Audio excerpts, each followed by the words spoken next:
We're also joined by Editor-in-Chief of Majesty Magazine and Royal Biographer Ingrid Seward now on this one. Ingrid, did you see this coming at this stage? Did you expect this, or did this come a bit out of the blue to you?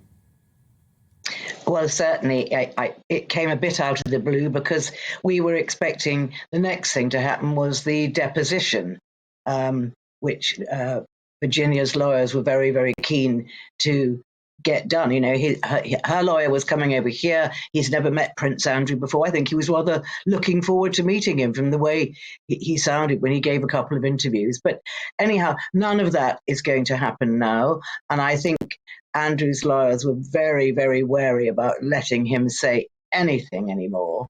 And I think there really was no choice but to settle this case. But they obviously decided we'll settle it now rather than on the courtroom steps, because there's been a steady drip, drip, drip of little statements. It was about the photograph this week, and even yesterday they were saying that Andrew's side was saying, well, it's a fake.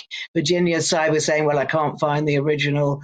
And this was really destructive for the monarchy, and especially in the Queen's Jubilee year. So I think they decided this has to be brought to a halt. It's interesting. Obviously, the Duke of York has denied any involvement in this case, and yet here he is with sums estimated up to £12 million in the settlement. Lots of people infer guilt from that in the court of public opinion, and I suppose that's something that he's never going to be able to shake, is it? No, he's damned whatever he does, I feel. He can't shake it off. He hasn't been able to prove he's innocent, and he hasn't been proven guilty, and that's how it will remain. I mean, I'm trying to think of other people that have been in very similar positions, and the only thing I can think of is Profumo, who then reinvented himself as this big charity. I suppose you'd call it, charity. Could you see Andrew doing something similar in any sort of fight against sex trafficking, for instance? I mean, do you think is he the sort of person that would do that? Would he be forgiven for doing that? Could he reinvent himself? What do you think? Where does he go from here? Well, I think for the moment he can't do anything. He certainly can't reinvent himself straight away. I think that he should, just disappear for a year or two. There's plenty of, the royal family had plenty of houses. He could go and live in Scotland for a year, but I don't think he can reinvent himself yet. I don't see why he can't reinvent himself eventually and be seen maybe as a campaigner against abused young women. But I don't think people were not going to swallow that at the moment. Then, given that is what you think he should be doing, we're unlikely to see him this summer during the Queen's Platinum Jubilee celebrations.